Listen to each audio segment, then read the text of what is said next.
সমালোচকরা একে বলেছেন মানবাধিকার লঙ্ঘন, কিন্তু সরকার বলছে এটিই শান্তি ফেরানোর একমাত্র উপায়।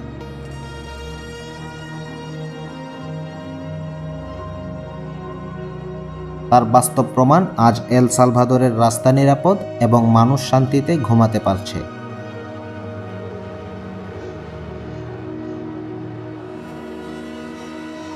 কিন্তু প্রশ্ন হলো, অপরাধ দমনের এই কঠোর পথ কি সত্যিই দীর্ঘস্থায়ী সমাধান, নাকি এটি কেবল একটি বড় বিস্ফোরণের অপেক্ষা?